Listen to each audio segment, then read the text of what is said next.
My name is Douglas Owen. I'm a fourth-year medical student at the University of Pikeville, Kentucky College of Osteopathic Medicine.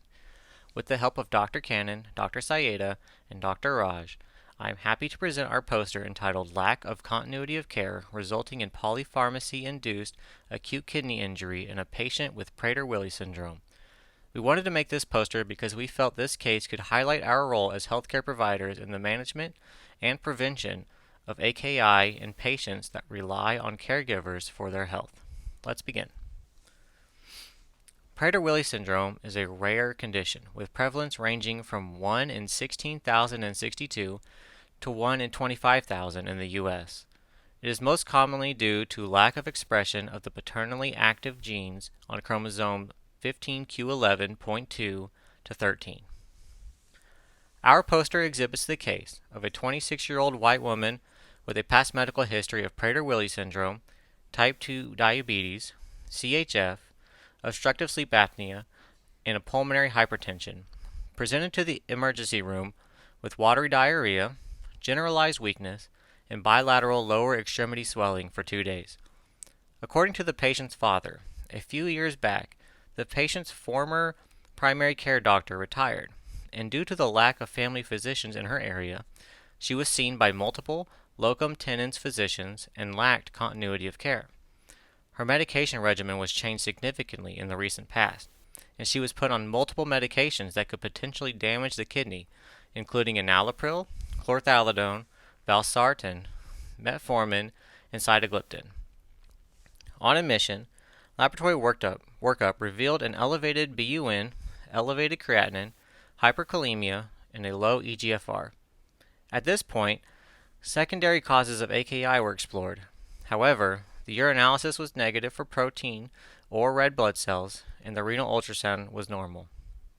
Based off the patient's history, laboratory workup, and imaging studies, we concluded the patient developed AKI from polypharmacy. We stopped her medications that are known to damage the kidneys, including enalapril, chlorthalidone, valsartan, metformin, and sitagliptin. The patient's hyperkalemia was acutely treated with conservative medical management, including insulin and dextrose, a potassium binder, and IV furosemide for kaliuresis. The lab values in the top right corner were the patient's at presentation.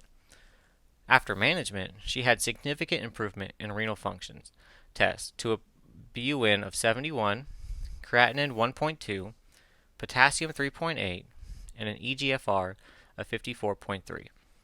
The patient felt much better after treatment and was discharged from the hospital. Moving on to the discussion. Prader-Willi syndrome is the most common syndromic form of obesity, affecting between 350,000 and 400,000 individuals worldwide.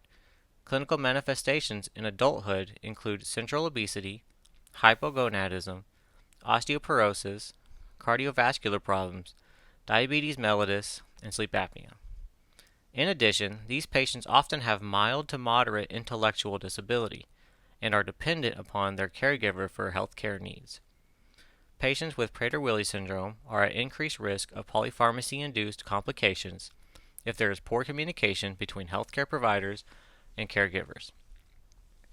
In this patient, we utilized the graphic in the center of the poster to guide in the management of her medications.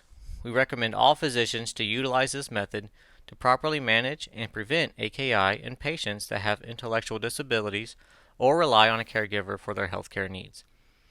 The graphic starts with assessing the patient, then defining overall treatment goals, identifying inappropriate medicines, and assessing the risks and benefits of each medication. If the risks outweigh the benefits, next the physician should reduce or stop the medication, contact the prescriber about why the medication was stopped, and follow up with the patient to monitor and adjust dosage. In conclusion, this case illustrates a rare instance of polypharmacy-induced AKI in a patient with Prader-Willi syndrome in the absence of proper continuity of care. Therefore, an established primary care doctor is critical in managing patients with Prader-Willi syndrome and other intellectual disabilities to prevent polypharmacy-related complications. Thank you for listening to our presentation, and have a great day.